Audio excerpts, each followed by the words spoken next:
Hey Snowboard Addiction, Tavis here. In this video, I'm going to teach you how to 50-50 frontside 180 out.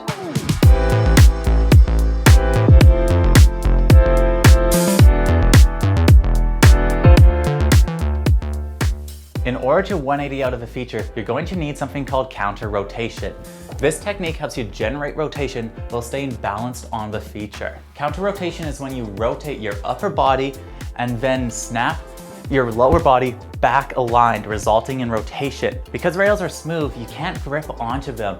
This makes it so if you try to wind up and snap like a spin as you would off a jump, your board will start to rotate, throwing you off balance. This is why instead of thinking of throwing a spin off a feature, you want to think about it as setting yourself up to counter rotate out of the feature. In order to train frontside counter rotation, rotate your upper body so your legs are straight and your upper body is opened forward. Then tighten your core as you bring your upper body to the opposite direction. I like to think about this like twisting a towel. When you twist a towel, it gets torsion. So when you let go of it, it snaps back into place, rotating in the opposite direction.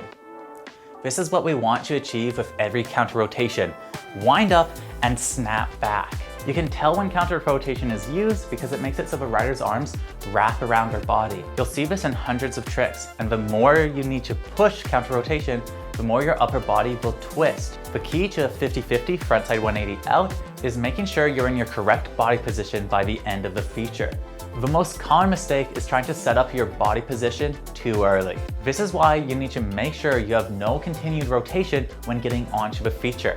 If you start your wind up to counter rotate as you take off, that momentum will carry onto a feature, making your snowboard rotate. You want to be getting onto the feature completely stacked. Once you're locked in, then open your upper body into your counter rotated position. This is the proper way to approach any street style feature, and it sets you up great to generate the rotation.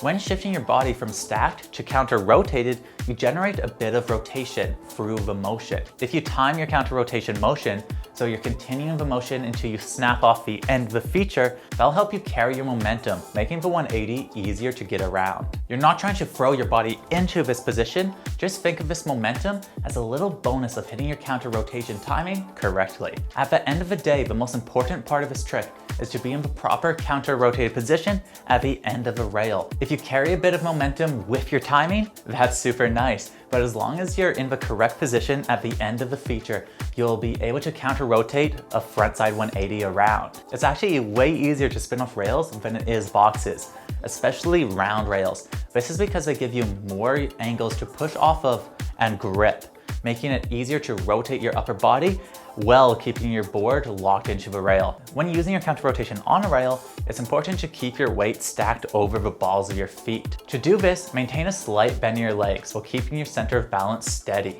Your torso should be slightly leaned forward and your butt should stick out a little bit, resulting in a final position that looks something like this. As you reach the end of the rail, be patient as you pop, ensuring your board stays in contact with the rail as long as possible. Your finished position should have your legs fully extended and your upper body rotated with your board still in contact with the rail. As soon as you feel your board snap off the end of a rail, snap everything back together, resulting in a perfect 50-50 frontside 180 out. By far the best way to train this is on a jib training setup. Here you can get super comfortable with this motion and grind it out, helping you lock in the body position and timing. Remember, this trick is all about not rushing. Take it step by step and trust that your counter rotated position will help you land it. Do that and you'll be able to rotate the 180, landing your switch stack position every time. Recap. Get onto the feature stacked with a slight bend in your legs.